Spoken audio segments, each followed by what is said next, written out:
Affinity bias is the natural human tendency to gravitate toward those we perceive to be most like ourselves, and therefore away from those we perceive to be less like ourselves. Put another way, we like to hang out with people who look like us, and walk like us, and talk like us, and think like us, and act like us. Now, why do we do that?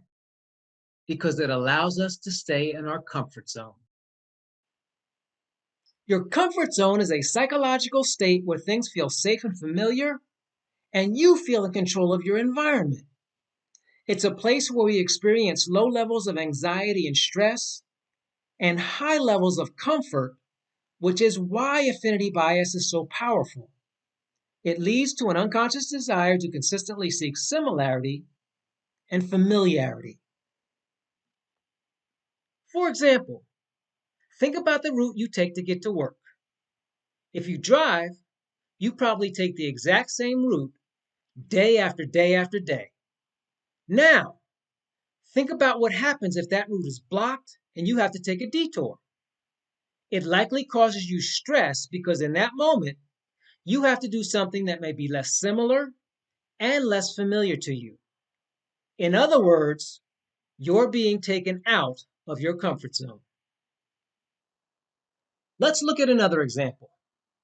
Think about what happens when you go to a meeting or seminar at a new site where most of the participants are unfamiliar to you. You probably drive to the facility, park your car, and walk into the building. You enter the main meeting room. You see the presenter and a variety of people in the audience. At this point, what do?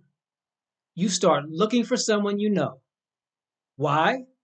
You're seeking familiarity because familiarity breeds comfort. Now, I want to emphasize there is nothing wrong with creating a safe space for yourself where you feel comfortable. However, what happens when affinity bias manifests itself in the workplace? For example, how might affinity bias affect employee recruitment, employee interviewing, and the employee selection process? How might it impact decision making when it comes to promotions, employee development, the assembly of work teams, and the assignment of work? How might an unconscious desire to surround ourselves with similarity and familiarity impact people who are responsible for recruiting, interviewing, hiring, evaluating, mentoring, and leading? It makes us more likely to surround ourselves with people who look like us, walk like us, talk like us, think like us, and act like us, which means we may inadvertently omit highly qualified individuals simply because they take us out of our comfort zone.